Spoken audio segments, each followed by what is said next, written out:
Welcome to this explainer. Today, we're handing you a strategic product playbook on the evolution of digital economies. We're going to be looking at Indonesia's incredibly sophisticated fintech landscape as our ultimate case study.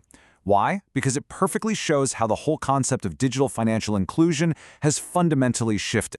So, let's just dive right in by busting a massive industry myth. For years, right, there's been this widespread assumption that if we just solve internet and smartphone access, well, financial inclusion will automatically follow. But honestly, the numbers just don't add up. Think about it. If billions have downloaded these financial apps, why are millions still effectively shut out of the formal digital economy? The answer? It literally all comes down to how we build these products. Here's our roadmap for today's explainer. 1. Downloads don't mean participation. 2. Build for financial resilience. 3. Integrate O2O physical networks. And 4. Embed into a superapp ecosystem. All right, jumping into section 1. Downloads don't mean participation. You know, there's a massive flaw in the V1 mindset of this industry, which was basically just burning through venture capital just to get downloads, relying on heavy subsidies and crazy cashback offers merely to get an app on a phone. That is just not a sustainable model. The V2 mandate is entirely different. It's all about building ecosystems that actually keep users financially stable. So it's no longer about whether they have the app. It's about whether they can meaningfully participate in the digital economy over the long haul. And the behavioral capability model of fintech empowerment actually proves this point beautifully. It shows that meaningful participation isn't just a straight line from hitting download in the App Store. It depends entirely on converting those digital capabilities into sustained financial behavior. Access is literally just a tool. Your users need a behavioral conversion mechanism to actually get any real benefit from it. Which brings us to Section 2, Build for Financial Resilience. Researchers have found that specific digital competencies act as the dominant capability drivers here. And we aren't just talking about knowing how to balance a checkbook anymore, right? Users need digital financial literacy and AI literacy. They desperately need risk interpretation skills, like being able to spot cybersecurity threats or understanding how automated credit scoring works. That is just as crucial as basic financial knowledge if they're going to safely navigate these platforms. So here is the absolute crux of the issue. Financial resilience is the actual behavioral bridge that links digital literacy to real inclusion. It's defined as a user's capacity to withstand shocks, maintain their liquidity, and adapt. Now, in emerging markets where income can be super volatile, this resilience acts as a vital buffer during economic uncertainty. It's what keeps the user engaged in your digital ecosystem rather than just completely abandoning it the second a crisis hits. So what does this actually mean for your product teams? It means you have to embed resilience-building features directly into your architecture. You can't just treat them as an afterthought. We're talking about things like automated micro-savings, real-time liquidity alerts, or adaptive budgeting tools built natively right into the app. Essentially, you have to engineer that behavioral buffer for your users. Moving on to Section 3. Integrate O2O physical networks. Now, you absolutely cannot ignore the fact that a massive proportion of the economy still runs on physical fiat, like actual paper cash. That is the hard physical limit we're dealing with. If you want to expand your digital ecosystem, you absolutely need a robust, totally frictionless ingestion mechanism. You have to be able to turn that physical cash in an unbanked consumer's hand into a digital ledger entry on your servers. To put that into perspective, look at this number, 2.6 million. That represents the massive network of Grab kiosks micro-entrepreneurs across Indonesia.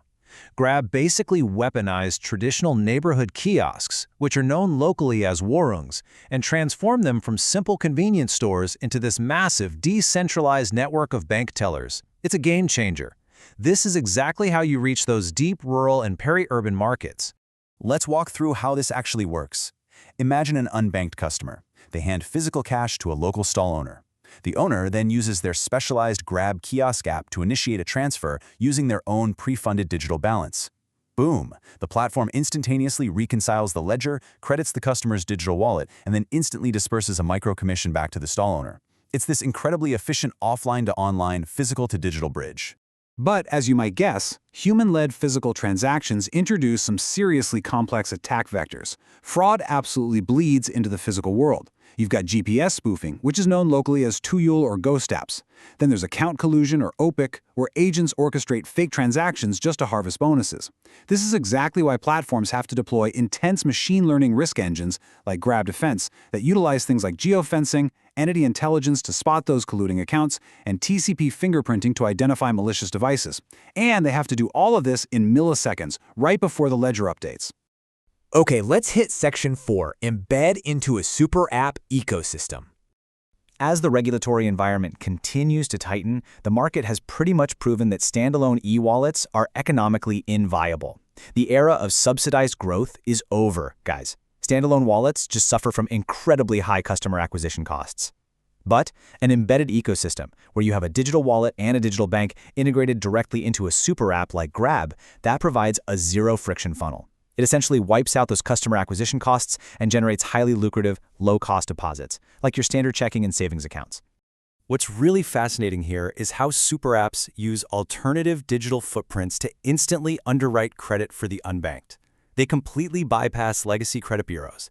Instead, they look at your geospatial stability, like basically, does your phone stay in one residential area at night? They look at utility transaction velocity, wallet balance history, and device metadata to assign a personalized, totally dynamic credit limit. And they do this with incredibly low default rates. Check out this staggering number, 1,528.8%. That is Superbank's year-over-year profit growth as of mid-2026.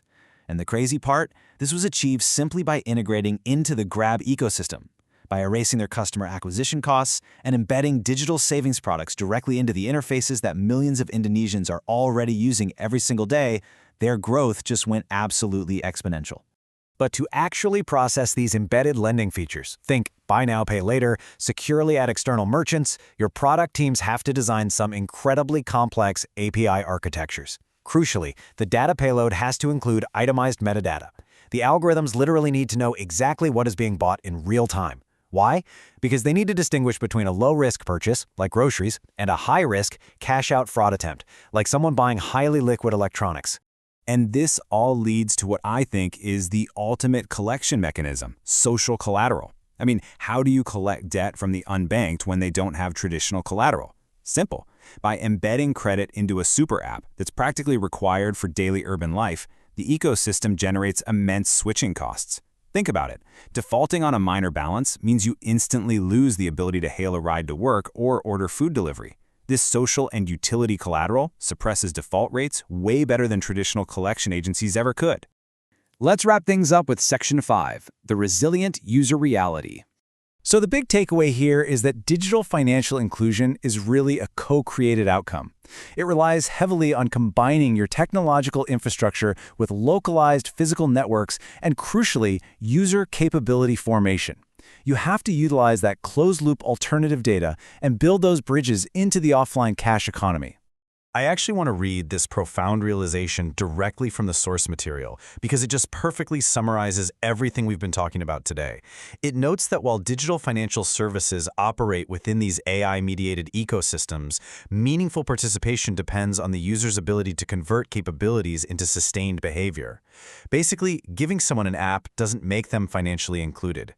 Ensuring they have the capability and that behavioral buffer to survive economic shocks, that does. Access is just the starting line, guys. Resilience is the actual finish line.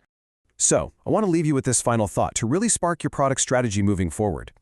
The access problem? It's mostly solved. The real challenge now is converting the unbanked into truly resilient users. So how will you design your platform's architecture to build that resilience rather than just chasing downloads? Thanks so much for joining me on this explainer today, and keep building for the future.